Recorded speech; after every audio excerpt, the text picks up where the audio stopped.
Good morning मित्रांनो. आज आपण information technology act, cyber law of India याविषयी बोलणार आहोत. मुळात इन्फॉर्मेशन टेक्नॉलॉजी ॲक्ट म्हणजे माहिती व तंत्रज्ञान अधिनियम हा जो कायदा आहे हा 2000 साली अस्तित्वात आला. या कायद्यामध्ये त्यानंतर बरेचसे बदल करण्यात आले 2008 साली, आणि त्या कायद्याचं नाव बदलण्यात आलं इन्फॉर्मेशन टेक्नॉलॉजी अमेंडमेंट ॲक्ट 2008, माहिती व तंत्रज्ञान अधिनियम 2008, आणि त्यामध्ये बरेचसे फेरबदल करण्यात आले. आपल्या सर्वांना माहिती असेल की इन्फॉर्मेशन टेक्नॉलॉजी ॲक्ट जेव्हा अस्तित्वात आला 2000 साली, त्यावेळेला अस्तित्वात आलेल्या इतर काही कायद्यांमध्ये देखील बदल करण्यात आले. जसं इंडियन पिनल कोड आहे, reserve bank of India act आहे, त्यानंतर बँकर्स बुक एव्हिडन्स ॲक्ट आहे, RBI ॲक्ट आहे. ह्या कायद्यांमध्येही काही फेरबदल करण्यात आले. तर आपण त्याचाही आढावा या 4 सिरीजच्या सेशन्समध्ये घेणार आहोत. बेसिकली हा पहिला सेशन जे आहे हे साधारणपणे 1 तासाचं असेल. यामध्ये आपण कलम 1 ते कलम 67 म्हणजे जिथे काय दखलपात्र गुन्ह्यांचा समावेश होतो असे सेक्शन 67 पर्यंत आपण त्यामध्ये पहिल्या पार्टमध्ये आढावा घेणार आहोत. अर्थात या पहिल्या भागामध्ये काही भाग इलेक्ट्रॉनिक कॉमर्स ट्रान्झॅक्शन्स, त्यानंतर पब्लिक इन्फ्रास्ट्रक्चर, त्यानंतर इतर काही जे इलेक्ट्रॉनिक कॉमर्सशी संबंधित संकल्पना आहेत, सर्टिफाईंग ऑथॉरिटी आहे, तर हे जे काही आहे हे सर्व आपण भाग 4 मध्ये पाहणार आहोत. कारण त्याचा तपास कामामध्ये सहसा आपल्याला कधी संबंध येण्याची शक्यता फार क्वचित असते. येऊ शकतो, नाही असं नाही, परंतु असा संबंध येण्याची शक्यता फार क्वचित असते, म्हणून तो आपण वेगळ्या भागामध्ये घेणार आहोत. हा पहिला जो भाग आहे स्पेसिफिकली हा फक्त इन्व्हेस्टिगेशन ऑफिसर्ससाठी किंवा जे लॉ कॉलेजमध्ये सायबर लॉ शिकत आहेत त्या लॉच्या विद्यार्थ्यांसाठी हा स्पेसिफिकली भाग आहे, किंवा वकिली करणाऱ्या सायबर क्षेत्रामध्ये वकिली करणाऱ्या वकिलांसाठी आपण याचा वापर करू शकतो. तर आपण चलूया आपल्या पॉवर पॉईंट प्रेझेंटेशनकडे, ज्याच्यामध्ये आपण विविध सेक्शन्सचा उहापोह करू. मित्रांनो नमस्कार. आज आपण सायबर लॉ या विषयावरती बोलण्यासाठी मी या ठिकाणी आलेलो आहे. इन्फॉर्मेशन टेक्नॉलॉजी अमेंडमेंट ॲक्ट 2008 हा भारताचा सायबर लॉ आहे. आपल्या सर्वांना हे माहितीच असेल, ज्याला आपण IT ॲक्ट असंही म्हणतो शॉर्टमध्ये. तर मित्रांनो आपल्याला माहीत असेल की सायबर लॉ म्हणजे इन्फॉर्मेशन टेक्नॉलॉजी ॲक्ट जो इंडियाचा आहे तो 17 मे 2000 साली इनॅक्ट झाला, म्हणजे अस्तित्वात आला. आणि त्यावेळेला 2000 साली भारत हे पूर्ण जगामध्ये 13वा देश होता की ज्यांनी हा सायबर लॉ अस्तित्वात आणला. आता हा IT ॲक्ट जो आहे हा युनायटेड नेशन्सच्या एक मॉडेल लॉ आहे ई कॉमर्सवरती, त्याच्यावरती आधारलेला हा IT ॲक्ट आहे. याच्यामध्ये अनेक देशांनी या मॉडेल लॉच्या आधारे त्यांचा IT ॲक्ट किंवा सायबर लॉ तयार केलेला आहे. आपणही त्या आधारेच आपला सायबर लॉ तयार केलेला आहे. आता ऑब्जेक्टिव्ह काय, प्रत्येक कायद्यामध्ये काहीतरी ऑब्जेक्टिव्ह असतात की तो कायदा कशासाठी करण्यात आला, त्याचा कायद्याचा उद्देश काय आहे. तर सर्वात पहिला जो उद्देश होता की भारतामध्ये हा कायदा अस्तित्वात येण्याच्या अगोदर सुद्धा इंटरनेटवरती ट्रान्झॅक्शन्स होत होते, आणि ह्या ट्रान्झॅक्शन्सना कोणत्याही प्रकारची कायदेशीर मान्यता नव्हती, ज्याला लिगल सँक्टिटी मानलं जातं. त्यामुळे दोन्ही पार्ट्यांमध्ये एखाद्याही पार्टीला वाटलं की ह्या इलेक्ट्रॉनिक ट्रान्झॅक्शनबद्दल मला जर कोणत्या कोर्टात जायचं असेल तर त्याला कोणत्याही प्रकारचं प्रोटेक्शन नव्हतं, कायद्याचं कोणतंही त्याला पाठबळ नव्हतं. आणि ह्या अशा इलेक्ट्रॉनिक कॉमर्स ट्रान्झॅक्शन्सना कायदेशीर मान्यता मिळावी हा एक पहिला ऑब्जेक्टिव्ह होता IT ॲक्टचा. दुसरा जो ऑब्जेक्टिव्ह होता की जसं आपण पाहतो की आज बऱ्याच गव्हर्नमेंटच्या संस्थांमध्ये टेंडर जी भरली जातात ती इलेक्ट्रॉनिक माध्यमातून भरली जातात, ऑनलाईन माध्यमातून भरली जातात. इन्कम टॅक्सचे रिटर्न्स जे आहेत ते ऑनलाईन माध्यमातून भरले जातात. आता GST ऑनलाईन माध्यमातून भरले जातात. तर ह्या सर्व फायलिंग ऑफ डॉक्युमेंट्सला आणि जे पेमेंट्स आपण या गव्हर्नमेंटच्या वेबसाईट्स करतो यांना कायदेशीर मान्यता प्राप्त करून देण्यासाठी, त्याला कायद्याचं पाठबळ मिळावं यासाठी इन्फॉर्मेशन टेक्नॉलॉजी ॲक्ट हा अस्तित्वात आला होता. आणि त्याचप्रमाणे जे काही नवीन प्रकारचे गुन्हे इंटरनेटच्या माध्यमातून होत होते तर त्या गुन्ह्याच्या अनुषंगाने विविध कायद्यांमध्ये किंवा नवीन येणाऱ्या तंत्रज्ञानाला वेगवेगळ्या कायद्यांमध्ये समाविष्ट करून घेण्यासाठी काही अस्तित्वात असलेल्या कायद्यांमध्ये सुद्धा बदल करणे आवश्यक होते. तर असे जे कायदे होते, 4 प्रकारचे कायदे, 4 विविध कायदे होते, ज्यांच्यामध्ये इन्फॉर्मेशन टेक्नॉलॉजी ॲक्ट आल्यानंतर अमेंडमेंट झाला. ते कायदे होते Indian Pinal code, Indian evidence act 1872, bankers book evidence act 1891 आणि reserve bank of India act 1934 या सर्व कायद्यांमध्ये IT ॲक्ट आल्यानंतर काही बदल करण्यात आले. ते काय तेही आपण पाहू. तर हा कायदा कुठे कुठे लागू होतो. आपल्याला जनरली माहीत असेल की बऱ्याच कायद्यांमध्ये सुरुवातीला लिहिलेलं असते की हा कायदा भारतामध्ये या जॉग्राफिकल रिजन्समध्ये लागू होतो आणि पूर्वीच्या जम्मू आणि काश्मीरच्या नवीन 370चं जे आता अमेंडमेंट झालं किंवा जे काही सेंट्रल गव्हर्नमेंटनी 370 आणि बाकी जे काही अमेंडमेंट्स जे केले त्या अगोदर जम्मू काश्मीरला काही कायदे लागू होत नव्हते. परंतु हा जो कायदा आहे इन्फॉर्मेशन टेक्नॉलॉजी ॲक्ट, त्यामध्ये त्यांनी असं म्हटलं की हा कायदा पूर्ण इंडियामध्ये भारताला लागू होतो. आणि कुठे लागू होतो तर हा कायदा अशा ठिकाणी लागू होतो जो प्रदेश भारताच्या बाहेरचा असेल. मग त्या व्यक्तीने जो गुन्हा केला तो व्यक्ती बाहेरचा असेल, त्याची नॅशनॅलिटी काही असेल, अशा व्यक्तीने एखादा सायबर गुन्हा केला आणि त्या सायबर गुन्ह्यामध्ये अंतर्गत असलेला किंवा वापरण्यात आलेला कम्प्युटर सिस्टम किंवा कम्प्युटर नेटवर्क जर भारतामध्ये असेल तर हा कायदा त्या गुन्ह्याला त्या व्यक्तीविरुद्ध कारवाई करण्याला सुद्धा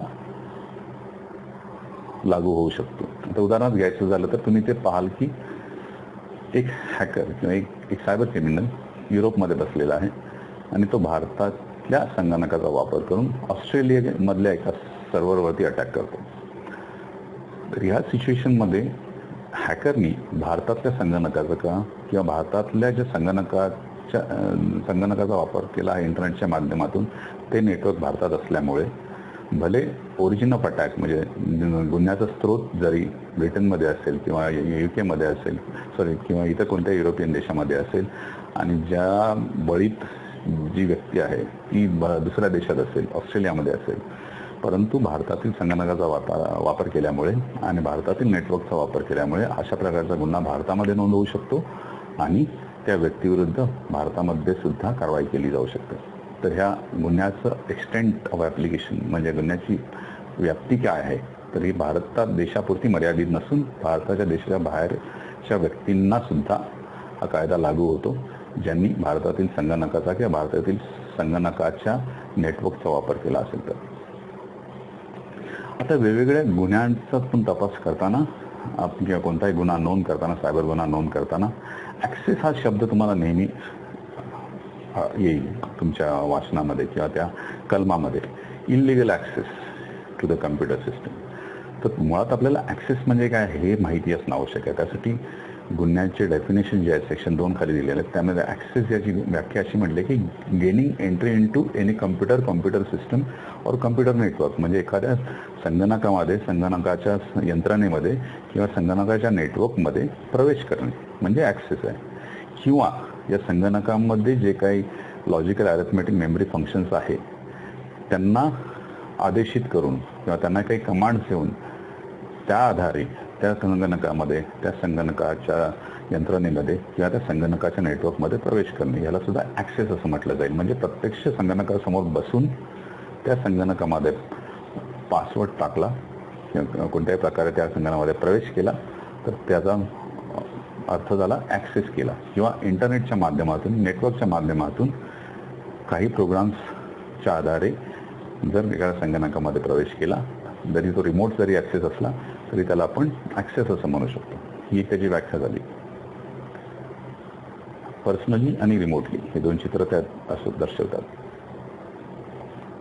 त्यानंतर कम्प्युटर. आता आपल्या डोळ्यासमोर कम्प्युटर म्हटलं म्हणजे एकच चित्र असतं की ज्याच्यामध्ये मॉनिटर आहे, ज्याच्यामध्ये CPU आहे, ज्याच्यासोबत कीबोर्ड आहे, ज्याच्यासोबत माऊस आहे, म्हणजे तो कम्प्युटर.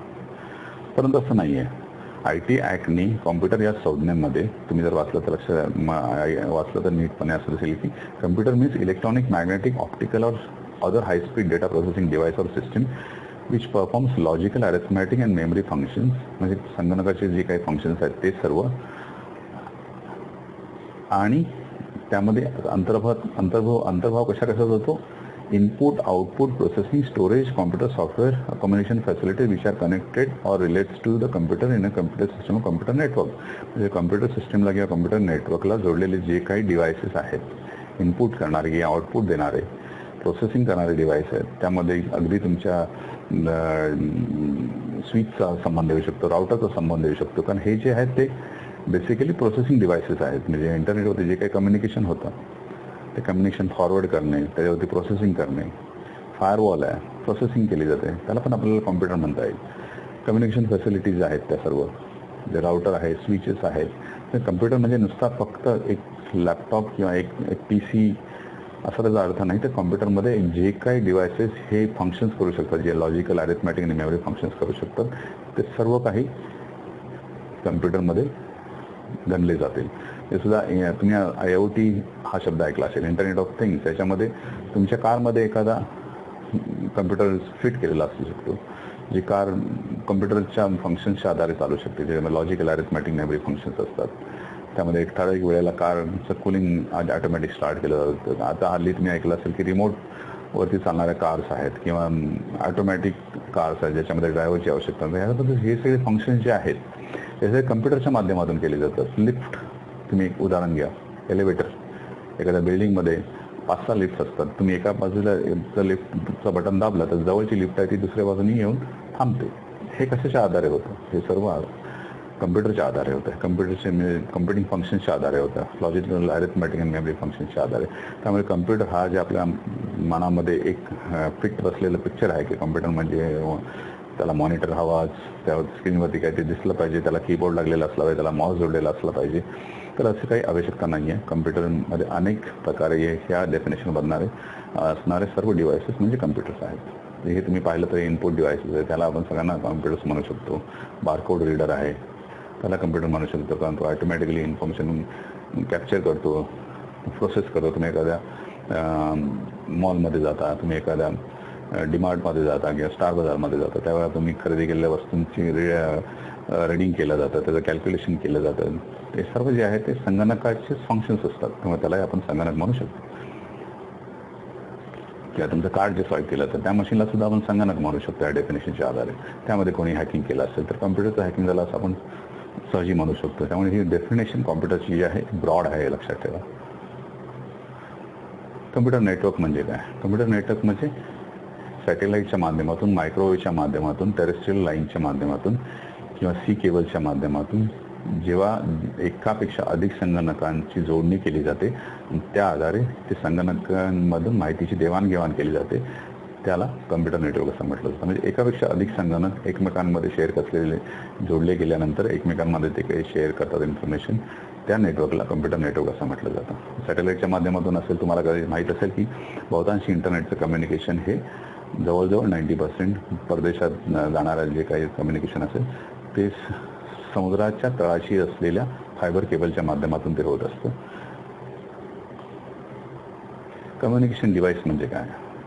आता तुम्ही लक्षात घ्या की सायबर लॉ हा फक्त आणि फक्त कम्प्युटरच्या क्षेत्राशी निगडीत नाही आहे. तर कम्युनिकेशन डिव्हाइसमध्ये अगदी त्यामध्ये तुमचा मोबाईल फोन सुद्धा येऊ शकतो. त्यामध्ये तुमचे आता नवीन जी तंत्रज्ञान येत आहे, इंटरनेट ऑफ थिंग्सचे डिव्हाइसेस आहेत, जे तुमच्या हातावरती काही बँड बांधून तुम्ही तुमचं स्पीड रेकॉर्ड करताय, तुमचं ब्लड प्रेशरची नोंदणी घेतली जाते, तुमचा विविध प्रकारचे मेडिकल रिडिंग्स घेतले जातात. कारमध्ये काही डिव्हाइसेस असतात, एखाद्या कारमध्ये तुम्ही GPS इन्स्ट्रुमेंट लावता. हे सगळे डिव्हाइसेस आहेत, हे डेटाचं कम्युनिकेशन करत असतात, डेटा सेंड करत असतात कुठेतरी सर्व्हरवरती, आणि त्या सर्व्हरवरती तुम्हाला तुमचा जाऊन डेटा पाहता येतो. त्या ॲपवरती डेटा अपलोड केला जातो, त्या ॲपमध्ये तुम्हाला तो डेटा पाहता. Regularly what they are doing is they regularly communicate, send or transmit any text, video, audio or image. म्हणजे कुठल्याही प्रकारचा टेक्स्ट, व्हिडिओ किंवा ऑडिओ किंवा इमेज पाठवत असेल तर तो कम्युनिकेशन डिव्हाइस झाला. तुमचा मोबाईल फोन हा देखील एक कम्युनिकेशन डिव्हाइस आहे. कम्प्युटर सिस्टम्स, बऱ्याच व्याख्यांमध्ये आपल्याला computer systems and computer network असं कॉम्बिनेशन वाचायला मिळतं. कम्प्युटर सिस्टम म्हणजे काय? कम्प्युटर सिस्टम म्हणजे डिव्हाइस और collection of devices including input and other support devices and excluding calculators. Computer सिस्टममध्ये कॅल्क्युलेटरचा सहभाग होत नाही, त्यामुळे कॅल्क्युलेटरला आपण कम्प्युटर म्हणूच शकत नाही, कारण तो प्रोग्रामेबल नाही.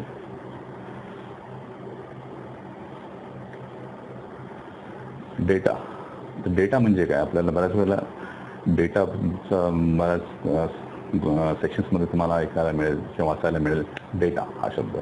तर डेटा म्हणजे काय हे आपल्याला आपण मराठी भाषेत त्याला डाटा असं म्हणतो, कारण DA म्हणजे डा असं आपल्याला लहानपणापासून शिकवलं गेलं असल्यामुळे आपण डेटाला डाटा म्हणतो. इंटरनॅशनली किंवा इंग्लिशमध्ये DATA याला डाटा असं न म्हणता डेटा म्हटलं जातं. मराठीत आपण इन्फॉर्मेशनला इन्फॉर्मेशन म्हणतो, कारण FO म्हणजे फॉर असं आपला FOR म्हणजे फॉर हे आपण गृहीत धरून चालतो. परंतु इंग्लिशमध्ये प्रत्येक शब्दाचं काही वेळेला प्रोनाऊन्सिएशन हे वेगळं असतं. त्यामुळे डेटा आणि इन्फॉर्मेशन हा शब्द जर मी वापरला तर कन्फ्यूज होऊ नका. इन्फॉर्मेशन म्हणजे इन्फॉर्मेशन, डेटा म्हणजेच डाटा, एवढं लक्षात ठेवा. डेटा म्हणजे काय? Data means representation of information, knowledge, facts, concepts or instruction which are being prepared or have been prepared in a formalized manner and is intended to be processed, is being processed or has been processed. तुम्हाला माहित असेल की कम्प्युटरमध्ये 3 process असतात: input, processing, output. आणि कोणतीही information, कोणताही data जो इनपुट होण्याच्या प्रोसेसमध्ये आहे, म्हणजे जो अजून इनपुट केलेला नाही पण इनपुट होण्यासाठी तो तयार आहे, किंवा जो डेटा जो ऑलरेडी प्रोसेस करतो आहे कॉम्प्युटरमध्ये, आणि जो डेटा बाहेर आलेला आहे ज्याला आपण इन्फॉर्मेशन म्हणतो, ती जी मिनिंगफुल इन्फॉर्मेशन असते किंवा जी काही इन्फॉर्मेशन आउटपुट झालेली असते, ते सर्व काही डेटामध्ये येतं. आणि त्यामध्ये काय काय इन्क्लूड होतं? It may be in any form. तो कॉम्प्युटरचा प्रिंटआउट असेल तर प्रिंटआउटला सुद्धा डेटा म्हटलं जातं. डेटाची चोरी म्हणजे प्रिंटआउटची चोरी जर झाली तर उद्या तुम्ही म्हणू शकता की डेटा थेफ्ट झाले. मॅग्नेटिक ऑप्टिकल स्टोरेज मीडिया, तुम्हाला माहितीच आहे की आपण पेनड्राईव्ह वापरतो, आपण एक्सटर्नल हार्ड डिस्क वापरतो. ह्याला मध्ये जरी काही स्टोअर असेल तर तो डेटा झाला, त्यामध्ये तर आपण डेटा म्हणू शकतो. त्याची चोरी झाली, त्यामध्ये काही फेरफार झाला तर डेटामध्ये फेरफार झाला असं आपण म्हणू शकतो. इन्फॉर्मेशनमध्ये फेरफार झाला असं म्हणू शकतो. पंच कार्ड आणि पंच टेप्स हे आजकाल आपण वापरत नाही, सुरुवातीला आपण वापरायचं. बॅकअप घेण्यासाठी या सर्व गोष्टींचा वापर व्हायचा. आणि जी information stored internal in the memory of computer, म्हणजे रॅममध्ये जे काही इन्फॉर्मेशन आहे, म्हणजे कम्प्युटर चालू असताना जे काही इन्फॉर्मेशन रॅममध्ये असते ती इन्फॉर्मेशन हा सुद्धा डेटा आहे. मग रॅममधल्या डेटाची जरी कोणी चोरी केली किंवा रॅममधला कोणी डंप घेतला आणि त्या डंपमधून कोणी त्याचा पासवर्ड काढला तर त्याला सुद्धा इन्फॉर्मेशन असं आपण म्हणू शकतो. तर एक लक्षात घ्या की IT ॲक्ट हा सर्व गोष्टींना लागू होत नाही.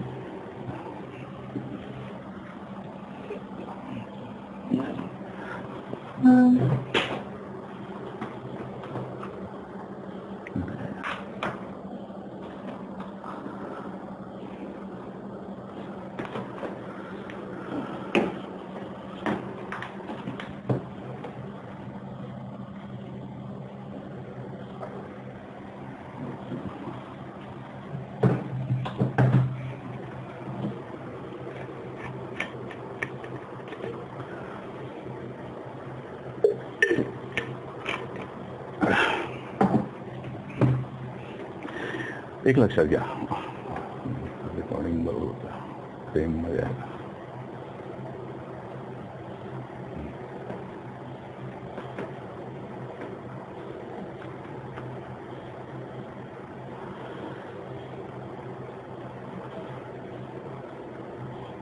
One two three action.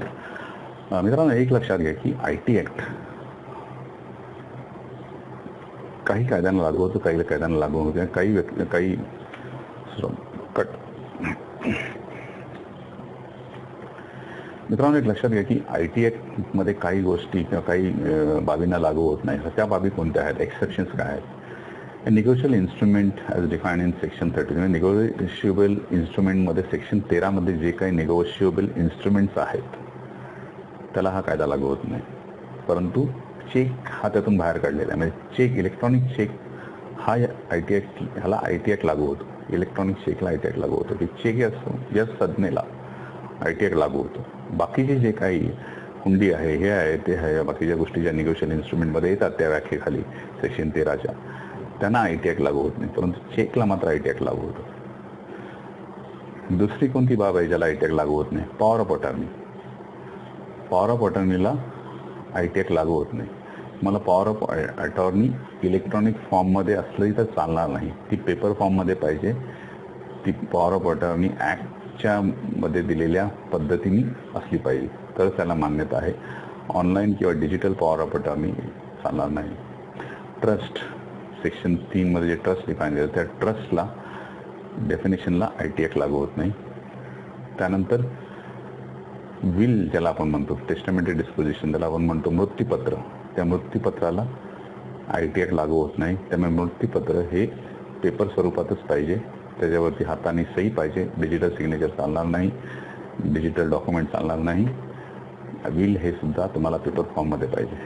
Contract for the sale of conveyance of immovable property or any interest in the property, म्हणजे स्थायी मालमत्ता जी आहे त्या मालमत्तेची कागदपत्र, मला घर विकायचं असेल, शेती विकायची असेल, कोणी खरेदी करायची असेल, तर तुम्हाला डिजिटल फॉर्ममध्ये असं ॲग्रीमेंट चालणार नाही, असं करारचं पत्र चालणार नाही.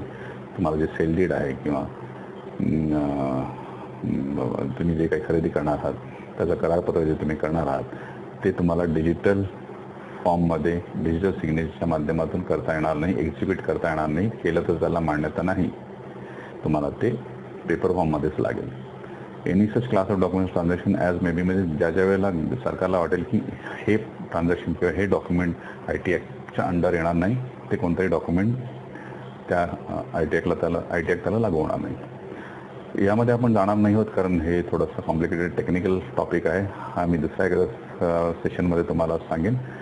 आपल्याला या सेशनमध्ये बघायचं आहे की पोलिसांच्या संदर्भात कोणते महत्त्वाचे सेक्शन्स या कायद्यामध्ये आहेत. ह्याचा शक्यतो तुम्हाला कधी संबंध येणार नाही तपास कामामध्ये, त्यामुळे अवॉइड करतो. आपण पुढच्या यायला जाऊ. आपण पाहणार आहोत सिव्हिल रॉंग्ज अंडर ITI ॲक्ट, म्हणजे काय, दिवाणी स्वरूपाचे दावे. हे काय आहे?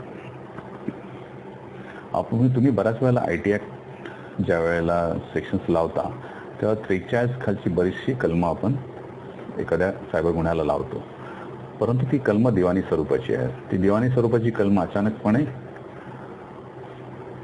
कॉग्निझेबल ऑफेन्समध्ये कसे कन्वर्ट, दखलपात्र गुन्ह्यामध्ये कसे कन्वर्ट होतात ते आपण पुढे पाहूच. परंतु त्याच्या अगोदर 43 खाली गुन्हे कोणत्या प्रकारचे होतात, तर या 43 खाली जसं आता मी 43A लिहिलं आहे, 43A B C D E F असे पुढे सबसेक्शन्स आहेत. तर ते आपण काय ते पाहूया. म्हणजे सबसेक्शन्समध्ये वरचा जो पार्ट जो काळ्या शाईमध्ये आहे तो सर्व ठिकाणी कॉमन लागू होणार आहे. तो काय की any person without the permission of the owner or any other person who is in charge of the computer system or computer network, म्हणजे जो कोणी व्यक्ती एखाद्या संगणकाचा मालकी त्याच्याकडे आहे किंवा एखाद्या संगणकावरती तो मॅनेजमेंट करतो, इन्चार्ज आहे एखाद्या कंपनीमध्ये, ते संगणकाच्या किंवा संगणक यंत्रणेचा किंवा त्या संगणकाच्या नेटवर्कचा जर कोणी ॲक्सेस घेतला त्याच्या परवानगीशिवाय, संगणकाच्या मालकांच्या परवानगीशिवाय या संगणकावर ज्याचं नियंत्रण आहे त्याच्या परवानगीशिवाय जर कोणी त्या संगणकाचा ॲक्सेस घेतला, म्हणजे त्या संगणकामध्ये प्रवेश केला, तर तो 43A खाली दिवाणी स्वरूपाचा गुन्हा होतो, जो पुढे दखलपात्र स्वरूपाचा गुन्हा देखील मानला जातो. ते आपण पुढे पाहू कसं होतं ते. परंतु 43A कलम हे अनेक वेळेला हॅकिंगच्या गुन्ह्यामध्ये वापरलं जातं. कारण हॅकर हा तुमच्या संगणकामध्ये येतो, तुमच्या परवानगीशिवाय येतो, तो तुमच्या परवानगीशिवाय आतमध्ये प्रवेश करून काहीतरी त्याचा हेतू असतो तो साध्य करण्यासाठी येतो. त्यामुळे आपण 43A कलम हे त्या गुन्ह्याला लावतो. मराठीमध्ये संगणक यंत्रणा याची मालकी असलेली व्यक्ती या संगणक नियंत्रण असलेली व्यक्ती याच्या परवानगीशिवाय जर एखादी व्यक्ती संगणक यंत्रणा किंवा संगणक नेटवर्क किंवा संगणक साधन संपत्तीमध्ये प्रवेश करेल किंवा प्रवेश मिळवेल कोणत्याही माध्यमातून, तर ते 43A खाली गुन्हा होता. 43B काय गुन्हा आहे? Data theft. मराठीमध्ये संगणक यंत्रणा, संगणक नेटवर्क यांची मालकी असलेली व्यक्ती किंवा संगणकावर नियंत्रण असलेली व्यक्ती यांच्या परवानगीशिवाय जर एखादी व्यक्ती असा संगणक यंत्रणा किंवा संगणक नेटवर्कमधून ज्यामध्ये कोणत्याही स्टोरेज मीडियामध्ये साठवण्यात आलेल्या माहितीचा समावेश असेल अशामधून कोणी डेटाबेस किंवा माहिती उतरवून घेईल, कॉपी करेल किंवा त्याचा गोषवारा घेईल. याचा अर्थ असा आहे की कोणीतरी डेटाची चोरी करण्याच्या उद्देशाने त्या संगणकामध्ये प्रवेश करून त्यामधल्या डेटाबेसची चोरी केली किंवा त्या डेटाबेसमधले असलेले माहितीचे ठराविक उतारे काढून घेतले, ते कॉपी केले आणि किंवा त्याची समरी काढून घेतली आणि ती घेऊन गेला, तर अशा प्रकारच्याला डेटा थेफ्ट 43B खालचा गुन्हा असं म्हणतात. डेटा थेफ्ट हे मी दिलेलं त्याला नाव आहे. प्रत्यक्ष कायद्यामध्ये डेटा थेफ्ट असं म्हटलेलं नाही, परंतु डेटा थेफ्टच्या गुन्ह्यांना हे कलम फिट बसत असल्यामुळे मी त्याला ते डेटा थेफ्ट असं नाव दिलं आहे. हे 43B खाली हा गुन्हा होतो. व्हायरस डिसेमिनेशन हे सुद्धा मी नाव दिलेलं आहे. तर 43क खालचा गुन्हा कुठला आहे की ज्या संगणकामध्ये संगणकाच्या मालकाच्या परवानगीशिवाय किंवा नियंत्रण असलेल्या व्यक्तीच्या परवानगीशिवाय कोणीही व्यक्ती त्या संगणकामध्ये किंवा यंत्रणेमध्ये किंवा नेटवर्कमध्ये संगणक दूषितक किंवा संगणक व्हायरस घुसवेल किंवा घुसवण्याची व्यवस्था करेल तर त्याला आपण 43क या कलमाखाली त्याचा गुन्हा नोंद करू शकतो. आजकाल तुम्ही रॅन्समवेअरचे अनेक प्रकार ऐकले असतील. रॅन्समवेअर हा एक प्रकारचा व्हायरस आहे. व्हायरस म्हणजे काय? मॅलवेअर. व्हायरस म्हणजे काय? ट्रोजन. व्हायरस म्हणजे काय? कोणत्याही प्रकारचा वर्म हा देखील एक व्हायरस आहे. तर या सर्वांचा समावेश या व्हायरसमध्ये होतो. व्हायरस हा एक सॉफ्टवेअर प्रोग्रामच असतो ज्याच्यामध्ये चांगल्या गोष्टी करण्याच्या इन्स्ट्रक्शन्स नसतात तर वाईट गोष्टी करण्याच्या इन्स्ट्रक्शन्स म्हणजे प्रोग्राम लिहिलेला असतो. तो software program regular software program जो असतो तो काहीतरी तुमच्या उपयुक्ततेसाठी असतो. तर व्हायरसचा जो प्रोग्राम असतो मॅलवेअर ज्याला म्हटलं तर सॉफ्टवेअर आणि मॅलवेअर. सॉफ्टवेअर हे चांगल्या प्रकारासाठी वापरलं जातं, चांगल्या उपयुक्त कामासाठी वापरलं जातं. मॅलवेअर हा पण एक प्रोग्रामच असतो जो तुमच्या संगणकामधली काही माहिती चोरण्यासाठीचा वापर केला जातो. त्या संगणकामध्ये काहीतरी बिघाड घडवण्याच्या दृष्टिकोनातून, संगणकामधील डेटा लॉक करण्याच्या दृष्टिकोनातून, संगणकामधील डेटामध्ये काहीतरी बिघाड घडवण्याच्या दृष्टिकोनातून तो तयार केलेला असतो. तर रॅन्समवेअर हा अशाच प्रकारचा एक व्हायरस आहे जो तुमच्या संगणकामध्ये येतो. संगणकामध्ये ज्या काही तुमच्या फाईल्स आहेत त्या सगळ्या फाईलना कुटबद्ध करतो. कुटबद्ध म्हणजे ज्या फाईल्स तुम्ही वाचू शकत नाही आणि त्या लॉक करून टाकतो तो. आणि त्या लॉक केलेल्या असल्यामुळे जेव्हा तुम्ही तुमचा संगणक उघडता तेव्हा तुम्हाला तुमच्या संगणकातल्या फाईल्स ॲक्सेस करता येत नाही. ॲक्सेस करण्यासाठी तो जो हॅकर आहे तो तुमच्याकडे पैशाची मागणी करतो. मग एवढे पैसे पाठवा, मग मी तो तुमचा संगणक लॉक केलेला आहे तो संगणक मी तुम्हाला उघडण्यासाठी एक चावी देईन की ज्याला म्हटलं जातं, ती तुम्ही टाकली की तुमचं संगणक पुन्हा पूर्वीप्रमाणे चालू होईल. आता ह्या व्हायरसचा या संदर्भात जे कलम आहे, रॅन्समवेअर असेल, व्हायरस असेल, तर 43 हे कलम आपण त्यासाठी वापरू शकतो. 43 डॅमेज टू कम्प्युटर सिस्टम. नेहमीप्रमाणे वरचा मजकूर सेमच राहील. संगणकाच्या मालकाच्या किंवा नियंत्रण असलेल्या व्यक्तीच्या परवानगीशिवाय संगणकातील डेटाबेस किंवा संगणकीय प्रोग्राम याला कोणी नुकसान पोहोचवेल किंवा नुकसान पोहोचवण्याची व्यवस्था करेल तर कोणीतरी कंपनीतून त्याला कोणाला तरी काढून टाकलं आणि जाता जाता त्यांनी डेटाबेस डिलीट केला, डॅमेज करून टाकला. तर अशा वेळेला किंवा संगणकामध्ये जी हार्ड डिस्क आहे ती हार्ड डिस्क जाणून बुजून त्यामध्ये बिघाड घडवून आणला किंवा संगणकाचा लॅपटॉप जो आहे तो कुठेतरी जोराने आपण तोडून टाकला तर ह्या सर्व गोष्टींना मला हे 43 हे कलम लावता येईल. डिसरप्शन ऑफ कम्प्युटर म्हणजे एखाद्या संगणकाच्या मध्ये कोणत्याही प्रकारे व्यत्यय आणि कार्यामध्ये संगणकाचं नेटवर्क आहे म्हणजे त्याची केबलच काढून टाकली, राउटरची केबल काढली, सर्व्हरची केबल काढली आणि जाणून बुजून त्यामध्ये कंपनीच्या कस्टमर्सने किंवा क्लायंट्सना ते ॲक्सेस करता येऊ नये नेटवर्क यासाठी त्याने कोणतं तरी प्रयोजन केलं असेल तर त्याला 43 या कलमाखाली कारवाई करता येईल. डॉस अटॅक. डॉस म्हणजे काय? Denial of service attack. तुम्ही अनेक वेळेला पाहिलं असेल की ज्या दिवशी 10वी 12वीचे रिझल्ट लागतात त्यावेळी तुम्ही अचानकपणे बोर्डाच्या वेबसाईटवरती जाता. अनेक लोक एकाच वेळी त्या सर्व्हरवरती ॲक्सेस करण्याचा प्रयत्न करत असतो पण प्रत्येकाला आपला रिझल्ट बघण्याची घाई असते. मी पास झालो की फेल झालो. त्यावेळी होतं काय की संगणकामध्ये जी काही प्रोसेसिंग पॉवर आहे ती एवढ्या सगळ्या येणाऱ्या रिक्वेस्टला हँडल करू शकत नाही आणि त्यामुळे संगणक हा बसतो म्हणजे क्रॅश होतो. क्रॅश झाल्यामुळे जवळजवळ पुढचे काही तास तो तुम्हाला कोणालाच ॲक्सेस करता येत नाही कारण बोर्डाच्या टेक्निशियनला पुन्हा तो सर्व्हर सुरू करण्यासाठी काही कालावधी द्यावा लागतो आणि त्यामुळे त्याला डिनायल ऑफ सर्व्हिस असं. आता हे जे डिनायल ऑफ सर्व्हिस झालं म्हणजे तुम्हाला जी सर्व्हिस मिळणं आवश्यक होतं तुमचा रिझल्ट बघण्याची ती तुम्हाला नाही मिळाली त्यामुळे तुमचा हे हिरमोड झाला.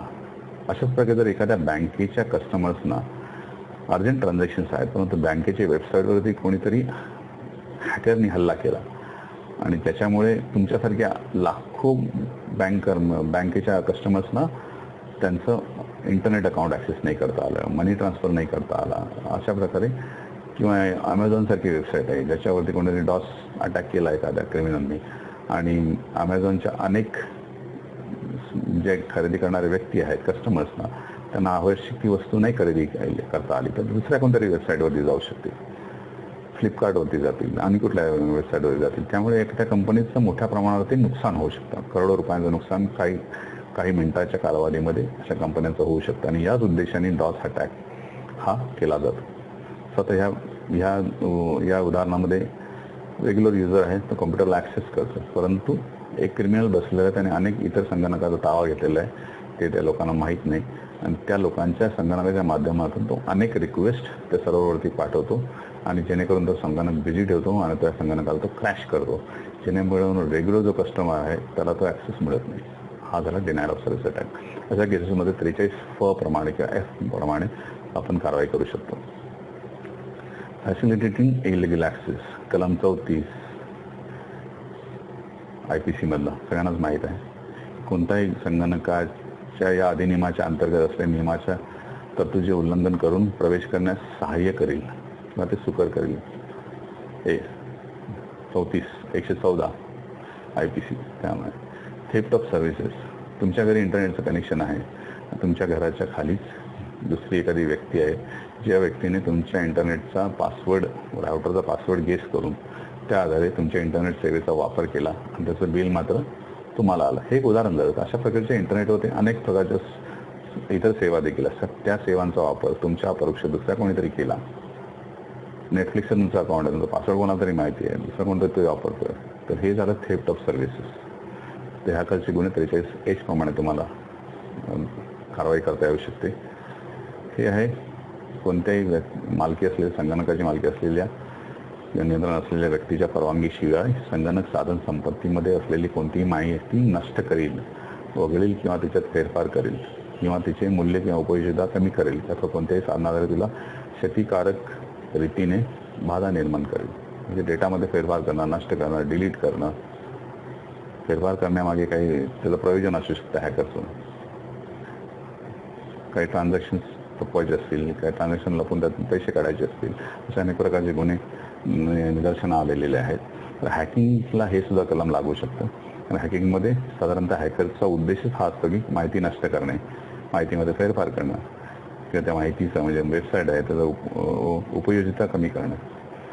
हॅकरने वेबसाईट हॅक केल्यानंतर काय होतं, उपयोगिता कमी होते, वेबसाईट डाऊन करावी लागते, लोकांना ती ॲक्सेस करता येत नाही, कस्टमर्सना ॲक्सेस करता येत नाही, त्याची उपयोगिता ऑटोमॅटिकली कमी होते. तर अशा गुन्ह्यांना, हॅकिंगच्या गुन्ह्यांना सुद्धा हे कलम लागू शकतं. किंवा कंपनीतला एखादा कामगार आहे त्याला काढून टाकलं, जाता जाता त्याने अनेक प्रकारचं डॅमेज कंपनीला कसं करता येईल हे पाहण्यासाठी माहिती डिलीट करून टाकली, डेटाबेस डिलीट करून टाकला, सॉफ्टवेअरचा कोड निर्माण केला तर तो डिलीट करून टाकला, त्यामध्ये काहीतरी फेरफार केला. तर अशा केसेसमध्ये हे कलम आपल्याला लावता येईल. संगणकाच्या मालकाच्या परवानगीशिवाय नुकसान पोहोचवण्याच्या उद्देशाने संगणक साधन संपत्तीमध्ये वापरलेला कोणताही संगणक स्त्रोत संकेतांक चोरी, म्हणजेच सोर्स कोडची जी चोरी आहे. सोर्स कोड म्हणजे काय, जो प्रोग्राम वेगवेगळ्या संगणकाच्या भाषेमध्ये लिहिले जातात, C++, किंवा जावा ह्या ज्या संगणकाच्या लँग्वेजेस आहेत, किंवा HTML ही पण एक इंटरनेटची भाषा आहे, ASP, JSP, हे जे काही संगणकाच्या भाषांचा वापर करून जो प्रोग्राम लिहिला जातो प्रोग्रामर्सनी, त्याला संगणक स्त्रोत म्हणतात किंवा सोर्स कोड म्हणतात. त्या सोर्स कोडचा जर कोणी चोरी केली असेल, सोर्स कोड थेफ्टच्या बऱ्याचशा केसेस पोलिसांमध्ये येतात, त्या सोर्स कोडची चोरी केली असेल तर त्याला हे कलम लागू होते. ही जी आपण वरती जी काही कलमं पाहिली, ह्या कलमांना पनिशमेंट नाही आहे, ह्या कलमांना काय नुकसान भरपाई मिळू शकते. म्हणजे माझ्या विरुद्ध यापैकी कोणी गुन्हे केले असतील माझ्या संगणकाच्या संदर्भात, तर मी त्या व्यक्तीच्या विरोधामध्ये 1 करोड रुपयापर्यंत नुकसान भरपाई मागण्यासाठी योग्य त्या ज्युडिशियल अथॉरिटीकडे जाऊ शकतो. तर लक्षात ठेवा, 43 खाली डॅमेजेस क्लेम करता येतात तुम्हाला 1 करोडपर्यंत. 1 करोडच्या वरती जर डॅमेजेस क्लेम करायचे असतील तर हायकोर्टामध्ये जावं लागतं. 43A हे कलम 2008 मध्ये ॲड करण्यात आलं. 2008 मध्ये अमेंडमेंट झालं त्याच्यामध्ये काय म्हटलं की एखाद्या कंपनीकडे त्याच्या कस्टमरचा सेन्सिटिव्ह पर्सनल डेटा आहे. पण सेन्सिटिव्ह पर्सनल डेटा म्हणजे काय, त्याचं समजा नाव असेल, फोन नंबर असेल, त्याचा क्रेडिट कार्ड नंबर असेल, त्याचे डेबिट कार्ड नंबर असेल, अकाउंट इन्फॉर्मेशन असेल, बॅलन्सची माहिती असेल किंवा मेडिकल रिलेटेड काही त्याची इन्फॉर्मेशन असेल, त्याचा आजार कोणता होता, त्याची ट्रीटमेंट कसली चालू आहे, हे जो काही सेन्सिटिव्ह पर्सनल डेटा जो आहे हा एखाद्या कंपनीनी स्टोअर करून ठेवला असेल, त्याचा कस्टमर असल्यामुळे असेल किंवा नेहमीच्या त्या कस्टमरला ज्या काही सेवा सुविधा पुरवण्यात ती कंपनी त्याला सेवा त्या सुविधा पूर्ण पुरवीत असेल आणि त्या दृष्टिकोनातून लिगली तो डेटा त्याने कम्प्युटरवरती त्या कंपनीने ठेवलेला आहे, परंतु तो डेटा सिक्युअर करण्यासाठी, सुरक्षित करण्यासाठी जे काही आवश्यक स्टेप्स घेणं आवश्यक होतं, त्याला रिझनेबल सिक्युरिटी प्रॅक्टिसेस म्हटलं जातं. त्या रिझनेबल सिक्युरिटी प्रॅक्टिसेस त्यांनी जर घेतल्या नसतील तर त्या कंपनीविरुद्ध 5 कोटीपर्यंत रकमेची नुकसान भरपाई मागण्याचा अधिकार त्या व्यक्तीला आहे की त्याचा डेटा जो आहे तो त्या कंपनीने योग्य त्या सुरक्षिततेच्या उपाययोजना न केल्यामुळे त्याचा डेटा चोरीला गेला आणि त्याला नुकसान झालं. तर अशा वेळेला त्या व्यक्तीला 5 करोड रुपयापर्यंत डॅमेजेस क्लेम करण्याचा अधिकार आहे. आणि मी तुम्हाला जसं सांगितलं की 1 करोडच्या वरती जर डॅमेजेस क्लेम करायचे असतील तर तुम्हाला हायकोर्टामध्ये जावं लागतं. तर इंटरनेटच्या क्षेत्रामध्ये किंवा माहिती तंत्रज्ञानाच्या क्षेत्रामध्ये अशा प्रकारचे सिक्युरिटी स्टँडर्ड्स आहेत, जसं ISO 27001.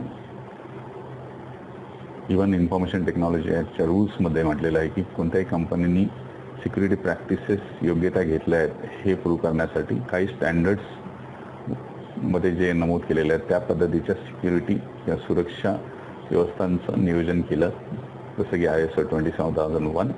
तर त्यांनी त्या सुरक्षिततेच्या आवश्यक त्या उपाययोजना केलेल्या आहेत, म्हणजे रिझनेबल सिक्युरिटी प्रॅक्टिसेस घेतलेल्या आहेत हे म्हणता येईल, असं इव्हन इन्फॉर्मेशन टेक्नॉलॉजी रूल्समध्ये सुद्धा म्हटलेलं आहे. 27001 हे एक स्टँडर्ड आहे ज्याच्या आधारे कंपनी प्रूव्ह करू शकते, एखादी कंपनी, की आम्ही योग्य त्या सुरक्षिततेच्या उपाययोजना अंमलात आलेल्या आहेत कारण आम्ही ISO 27001 सर्टिफाईड आहे. त्याचप्रमाणे बँका किंवा क्रेडिट कार्डची इन्फॉर्मेशन हँडल करणाऱ्या जे काही फायनान्शियल कंपन्या आहेत त्यांना आणखी एक स्टँडर्ड वापरावं लागतं, ज्याला म्हणतात PCI DSS.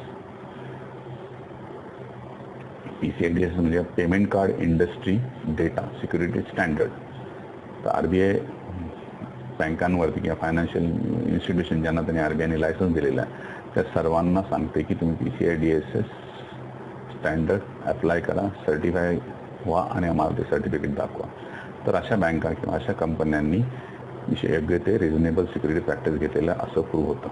ते जर नसेल तर या कंपन्यांनी ते रिझनेबल सिक्युरिटी प्रॅक्टिस इतर काय घेतलं ते त्यांना प्रूव्ह करावं लागतं आणि मगच त्या कंपन्यांना डिफेंड करता येईल, अन्यथा 5 कोटीपर्यंत त्यांना नुकसान भरपाई द्यावी लागते. तर ॲडज्युडिकेटिंग ऑफिसर हे एक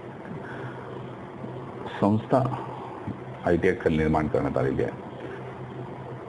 ॲडज्युडिकेटिंग ऑफिसर, आता तुम्ही म्हणाल की हे सिव्हिलचे गुन्हे आहेत, सिव्हिल प्रकारचे, तर ह्याच्या दाद मागण्यासाठी फिर्यादी या तक्रारदाराने कुठे जायचं? आपल्या नेहमीच्या सवयीप्रमाणे आपण त्यांना सांगणार की दिवाणी न्यायालयात जावं.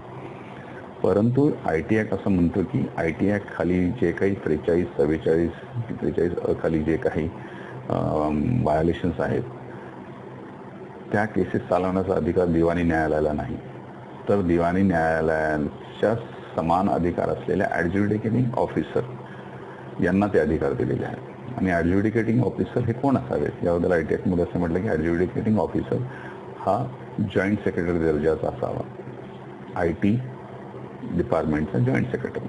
त्यामुळे महाराष्ट्र गव्हर्नमेंटसाठी मंत्रालयात जे IT डिपार्टमेंट आहे त्या डिपार्टमेंटचे जे IT सेक्रेटरी जे आहेत त्यांना ॲडज्युडिकेटिंग ऑफिसर म्हणून गणलं जातं आणि त्यांच्याकडे 43च्या आणि 44च्या खालच्या केसेस चालतात आणि त्यांना सिव्हिल कोर्टाचे सर्व अधिकार बहाल केलेले आहेत. आणि त्यांच्या निर्णयाविरुद्ध, ॲडज्युडिकेटिंग ऑफिसरच्या निर्णयाविरुद्ध जर कोणाला अपील करायचं असेल तर सायबर ॲपेलेट ट्रिब्युनल दिल्लीला आहे, त्या ठिकाणी हे अपील्स ऐकले जातात. आता आपण आपल्या महत्त्वाच्या क्षेत्राकडे वळणार आहोत, ज्याच्या खाली आपण गुन्हे दाखल करण्याचा आपल्याला अधिकार आहे, त्याला ते म्हणजे ऑफेन्सेस अंडर ITI ॲक्ट. त्यामध्ये सुरुवात ज्या कलमाची होते ते कलम आहे सेक्शन 65. याच्यामध्ये काय म्हटलं आहे मराठीत तुम्हाला लक्षात होतं. जो कोणी संगणक यंत्रणा, संगणक कार्यक्रम किंवा संगणक नेटवर्क वापरून आलेला स्त्रोत संकेतांक म्हणजे सोर्स कोड जो त्यावेळी अस्तित्वात असलेल्या कायद्यानुसार ठेवणे किंवा जतन करणे आवश्यक असताना जाणीवपूर्वक व हेतुपूर्वक असा संकेतांक लपवील, नष्ट करेल, त्यात फेरफार करेल किंवा तसे करण्यास एखाद्या व्यक्तीला प्रवृत्त करेल. तर कायद्यानुसार ठेवण्यास जतन करणं आवश्यक असलेले कोणते आहे? तर गव्हर्नमेंटच्या संदर्भात ज्या काही वेबसाईट आहेत त्या वेबसाईटच्या संदर्भात काही डेटा जर ठेवण्यात आलेला असेल तर तो अस्तित्वात आलेल्या कायद्यानुसार ठेवणं. म्हणजे अस्तित्वात अनेक प्रकारचे कायदे असतात. तर प्रत्येक इन्कम टॅक्स ॲक्ट आहे समजा, त्या इन्कम टॅक्सच्या कायद्यानुसार काही डेटा ठेवणं आवश्यक आहे इन्कम टॅक्स डिपार्टमेंटला, आणि तो ठेवलेला आहे. आणि असा ठेवलेला डेटा तो जाणीवपूर्वक कोणीतरी डिलीट केला तर मात्र सेक्शन 65 खाली तो दखलपात्र गुन्हा होतो. शिक्षा किती आहे? 3 वर्ष. तर कोणत्याही इतर वेबसाईटमध्ये जाऊन जर कोणी हॅकिंग केलं असेल तर त्याला 65 लागू होत नाही. फक्त कायद्यानुसार जो डेटा किंवा स्त्रोत संकेतांक ठेवणं आवश्यक आहे अशा वेबसाईटच्या संदर्भात जर हॅकिंग झालं असेल तर तुम्हाला 65 लावता येईल. मी तुम्हाला मगाशी म्हटलं की 43 खालचे दिवाणी स्वरूपाचे गुन्हे आहेत ते आपण दखलपात्र गुन्हे म्हणून दाखल करू शकतो. ते कशाच्या आधारे? तर ते कलम 66च्या आधारे. कलम 66 मध्ये काय म्हटलं आहे मराठीत तुम्हाला सांगतो. जर कोणत्याही व्यक्तीने कलम 43 मध्ये निर्दिष्ट केलेले कोणतेही कृत्य अप्रामाणिकपणे किंवा लबाडीने केले असेल तर 3 वर्षापर्यंत असू शकेल अशा मुदतीच्या कारावासात शिक्षेस पात्र होईल. 43 खालचे जे आपण गुन्हे पाहिले, virus, ransomware, illegal access, data कॉपिंग, destroy करणं, या सगळ्यांमध्ये अप्रामाणिकपणा तर येतोच, लबाडी पण येतेच. मग त्यामुळे 43 खालचे जवळजवळ सर्व सेक्शन्स आहेत त्याखालील सर्व गुन्हे हे अप्रामाणिकपणे आणि लबाडीने केलेले आहेत. हे जवळजवळ सगळ्या केसेसमध्ये दिसून येईल तुम्हाला. आणि त्यामुळे तुम्हाला 43 सह 66 हे कलम लावून 43 खाली निर्देशित केलेले गुन्हे हे दखलपात्र गुन्हे म्हणून रजिस्टर करता येऊ शकतात. म्हणून आपण 43 या कलमासोबत कलम 66 हे कलम देखील लावतो. कलम 66 जे आहे हे सुप्रीम कोर्टाने काढून टाकलेलं आहे. आय.टी. ॲक्टमध्ये पूर्वी होतं, परंतु काही गोष्टी कोर्टाच्या निदर्शनास आणून दिल्या की फ्रीडम ऑफ एक्सप्रेशनवरती 66 कलम हा घाला घालतं. त्यामुळे हे कलम बदलून टाकावं. पालघरला तुम्हाला केस माहीत असेल, पालघरला जी केस आली ती बाळासाहेब ठाकरेंच्या मृत्यूनंतर पालघरमधल्या 2 मुलींनी फेसबुकवरती काही आक्षेपार्ह मजकूर टाकला असं गृहीत धरून किंवा असं निदर्शनास आणून दिल्यानंतर पोलिसांनी त्यामध्ये 66 खाली गुन्हा दाखल केला.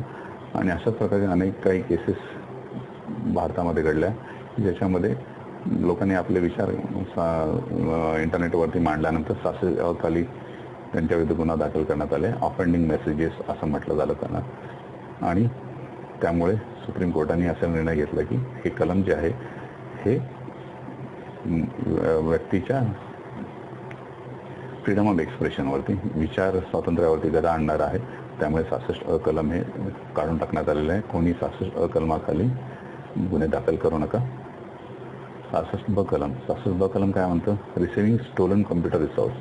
जी कोणी व्यक्ती कोणती संगणक साधन सामुग्री किंवा संदेशवहन साधन चोरलेलं आहे माहीत असताना किंवा तसा विश्वास ठेवण्यास करत असताना अशी साधन सामुग्री अप्रामाणिकपणे प्राप्त करेल किंवा ठेवून घेईल, म्हणजे चोरीची मालमत्ता विकत घेणे, ठेवून घेणे, 411 414 IPC त्याला 66 संगणक किंवा संदेशवहन यंत्र म्हणजे मोबाईल फोनची देखील चोरी झाली, तो चोरलेला फोन जर चोरलेला आहे माहीत असताना कोणी विकत घेतला तर त्याला 66 हे कलम आपण लावू शकतो.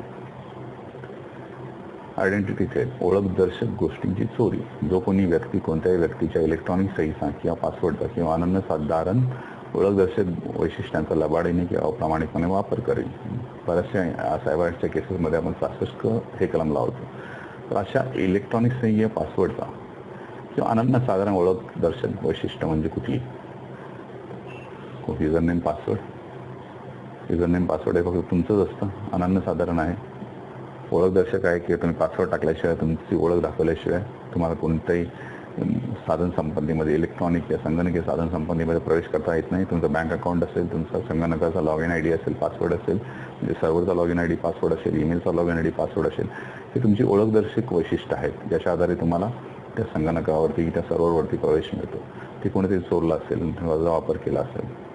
क्रेडिट कार्ड हे तुमचं जो वैयक्तिक असतं, वैयक्तिक क्रेडिट कार्ड नंबर असतो तुमच्याकडे. दुसरा क्रेडिट कार्ड नंबर कुठे दुसरा कोणाला दिला जात नाही आणि तो तुम्हाला स्पेसिफिकली अलॉकेट केला असतो. त्या क्रेडिट कार्डच्या नंबरच्या आधारे तुम्हीच आहात हे बँकेला तुम्ही प्रूव्ह करता की हे माझंच अकाउंट आहे किंवा हे माझंच क्रेडिट कार्ड किंवा हे माझंच डेबिट कार्ड आहे किंवा हे माझं इंटरनेट बँकिंग अकाउंट आहे. ज्या ओळखदर्शक गोष्टीच्या आधारे तुम्हाला ट्रान्झॅक्शन करता येतात. अशी क्रेडिट कार्डची डेबिट कार्डची इन्फॉर्मेशन कोणी चोरली असेल त्याचा वापर करून बेकायदेशीररित्या फसवणुकीच्या इराद्याने तुमच्या अकाउंटमधले पैसे काढून घेतले तर त्याला हे कलम लागू होतं. किंवा कोणत्या फोटोचा वापर करून, तुमच्या नावाचा वापर करून, तुमच्या डिटेल्सचा वापर करून, तुमच्या फोन नंबरचा वापर करून फेसबुकचा फेक प्रोफाईल केला, इंस्टाग्रामचं फेक अकाउंट तयार केलं, ईमेल तुम्ही असल्याचं दाखवून ईमेल आय डी तयार केला तर त्याला आपण आयडेंटिटी थेफ्ट हे कलम लावतो. सेक्शन 66 क. सेक्शन 66 मध्ये कोणीतरी तोतेही गिरेगी, जसं आपण रेग्युलर ह्याच्यामध्ये तोत्या पोलीस झाला किंवा तोत्या कोणत्याही गव्हर्नमेंटचा अधिकारी म्हणून कोणी काही गुन्हा केला तर IPC कलम लावतो. तसंच इंटरनेटवरती कोणीतरी संदेशवहन साधनाद्वारे किंवा संगणक सामग्रीद्वारे तोतेगिरी फसवणूक केली, फेसबुकचं फेक अकाउंट तयार केलं किंवा मी बँकेचा मॅनेजर आहे असं सांगून क्रेडिट कार्डची माहिती घेतली, त्याच्या आधारे डेबिट कार्डची माहिती घेतली, त्याच्या आधारे जर कोणी फसवणूक केली तर त्याला आपण 66 हे कलम लावतो. चिटिंग बाय पर्सोनेशन 416 कलम आहे, तुम्हाला माहितीच आहे. याच्या संदर्भात आपण ते पर्सोनेशन IT मध्ये काय आणि पर्सोनेशन IPC मध्ये काय ते आपण पाहिलं. पुढचं कलम आहे 66E, punishment for violation of privacy. आता रस्त्यावरून एखादी मुलगी चालली आहे आणि कोणीतरी मुलगा तिचा पाठलाग करता आणि पाठलाग करता करता त्या मुलाने त्या मुलीचा फोटो काढला पब्लिकमध्ये. अशा वेळेला अनेक पोलीसवाले अनेक अधिकारी काय करतात किंवा अनेक ड्युटी ऑफिसर काय करतात की 66E हे कलम लावतात. प्रत्यक्षात E मध्ये काय लिहिलंय कोणी वाचत नाही. व्हायोलेशन ऑफ प्रायव्हसी, माझ्या खाजगीकरणावरती हल्ला झाला किंवा खाजगीकरणाचं व्हायोलेशन केलं. तर तुम्ही जर बारकाईने हे जर कलम वाचलं, मराठीत जर त्याचं ट्रान्सलेशन केलं तर त्याचा अर्थ असा की जो कोणी व्यक्ती कोणत्याही व्यक्तीच्या संमतीशिवाय त्या व्यक्तीच्या शरीराच्या खाजगी जागेची प्रतिमा उद्देशपूर्वक व जाणीवपूर्वक हस्तगत करील, प्रसिद्ध करेल किंवा पारिषित करेल 3 वर्षापर्यंतच्या कालावधी शिक्षेस पात्र राहील. तर ह्याच्यामध्ये कॅप्चर म्हणजे काय, फोटो काढला, व्हिडिओ घेतला, रेकॉर्ड केला. आणि प्रायव्हेट एरिया म्हणजे काय, खाजगी जागेचं फोटो घेतला, खाजगी जागेचा व्हिडिओ घेतला. तर प्रायव्हेट एरिया म्हणजे काय, डेकडवर अंडर गार्डमेंट लँड म्हणजे कोणतरी अंडर गार्डमेंटमध्ये असताना फोटो काढले असतील किंवा नग्न असताना फोटो काढले असतील किंवा महिलांच्या वक्षस्थळाचे फोटो काढले असतील. अशा वेळेला आपण त्याला हे कलम लावू शकतो 66E. नुसतंच रस्त्याने चालत असताना कोणी फोटो काढला तर त्याला हे कलम लागू होत नाही, हे तुम्ही लक्षात घ्यायला हवं. त्यामुळे बऱ्याच वेळा स्विमिंग पूलमध्ये, चेंजिंग रूममध्ये, बाथरूममध्ये स्पाय कॅमेरा लावला जातो किंवा मैत्री आहे कोणाबरोबर तरी किंवा कोणाबरोबर तरी आपलं लव्ह अफेअर आहे पण ते खाजगी क्षण जे आहेत ते रेकॉर्ड केले जातात गुपचुपाने, ते इंटरनेटवरती प्रसिद्ध केले जातात. अशा वेळेला हे तुम्ही कलम लावू शकता.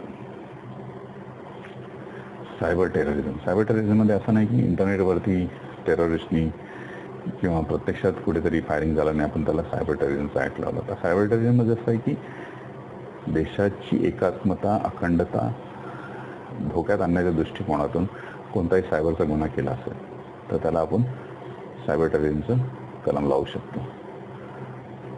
ऑब्सनिटी 292 वगैरे कलम आपण जे IPC मध्ये लावतो त्यातच इंटरनेटवरती किंवा इलेक्ट्रॉनिक स्वरूपामध्ये हे सेक्शन आहे. सेक्शन कलम 67 आणि 67A, punishment for publishing or transmitting obscene material in electronic form. 3 वर्षाचं जे आहे इंटरनेटवरती कोणत्या प्रकारच्या अश्लील साहित्याचा ट्रान्समिशन केलं म्हणजे पाठवलं एका ठिकाणी दुसऱ्या ठिकाणी किंवा पब्लिश केला कोणत्याही वेबसाईटवरती टाकलं तर त्याला कलम 67 लागतं.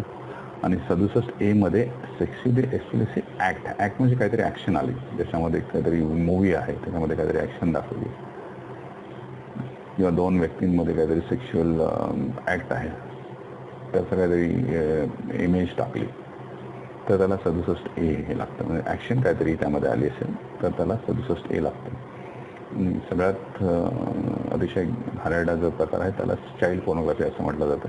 18 वर्षाखालील मुलाचं आणि मुलींचं काही अश्लील साहित्य कोणी इंटरनेटवरती टाकलं असेल तर त्याला 5 वर्ष सजा आहे आणि जवळ 10 लाखाचा फाईन आहे, 10 लाखापर्यंत होईल असं. आणि सेकंड कन्व्हिक्शन जर झालं तर त्याला 7 वर्ष सजा आहे आणि 10 लाखापेक्षा जास्त फाईन आहे. आता हे जे आहे चाइल्ड पोर्नोग्राफीचा प्रकार, हा जो चाइल्ड पोर्नोग्राफीचा प्रकार आहे हा भारतामध्ये आतापर्यंत अगदी नजीकच्या भविष्यकाळापर्यंत फार क्वचित ऐकायला मिळत असते, परंतु आता त्याचं प्रमाण भारतामध्ये देखील वाढत चाललेलं आहे. तुम्ही जर पाहाल तर हे 2000 साली एक केस झाली होती. स्वित्झर्लंडमधलं एक कपल मुंबईमध्ये यायचं. मुंबईमध्ये रस्त्यावर फिरणाऱ्या लहान मुलांना चॉकलेट्स देणे, वेगळ्या गिफ्ट्स देणे असं करून त्यांना ते जवळ बोलवायचे. अनेक वेळा त्यांना हॉटेलवरती घेऊन जायचे. त्या हॉटेलवरती घेऊन जाऊन त्यांना आंघोळ वगैरे घालून त्यांचे अश्लील स्वरूपामध्ये त्यांच्याबरोबर किंवा एकमेकांमध्ये त्या मुलांना अश्लील स्वरूपाचे चाळे करायला लावून त्यांचे ते नग्नावस्थेतले फोटो काढून त्यांच्या इंटरनेटच्या मार्केटमध्ये ते सेल करायचे. त्या स्विस कपलला अरेस्ट केली होती मुंबई पोलिसांनी आणि त्यामध्ये त्यांना 7 वर्षाची सजा देखील झालेली होती. त्यांचं नाव होतं विल्यम मार्टी आणि मेरी मार्टी. चेन्नईमध्ये एका कपलला अरेस्ट करण्यात आलेलं होतं. त्यांच्या 2 वेबसाईट्स होत्या, ट्रूथ कॅन्डिड आणि इंडिया शो गर्ल्स. ते जवळ अमेरिका, इंग्लंड आणि कॅनडामध्ये त्यांचे सबस्क्रायबर होते आणि ह्या चेन्नईमधल्या कपलच्या अकाउंटमध्ये जवळजवळ 2.5 कोटी रुपये मिळाले होते. आणि ह्या 2 वेबसाईटच्या माध्यमातून ते लहान मुलांचे चाइल्ड पोर्नोग्राफी शेअर करत असतात. व्हॉट्सअप ग्रुप एक होता. 2000 ऑगस्ट 2004 मध्ये व्हॉट्सअप ग्रुपवरती कारवाई करण्यात आली. बीबी बॅड बॉईज नावाचा ग्रुप होता. ते 217 मेंबर्स होते. त्यामध्ये भायंदरचा आणि तामिळनाडू, भायंदर हे ठाण्यामध्ये आहे, तामिळनाडूमधला 2 ॲडमिनिस्ट्रेटर होते. हे लोकांना अरेस्ट करण्यात आली. त्यामध्ये 3 कॉलेज स्टुडंट होते. त्यातला एक नाशिकचा रेसिडेंट देखील होता त्या ग्रुपमध्ये.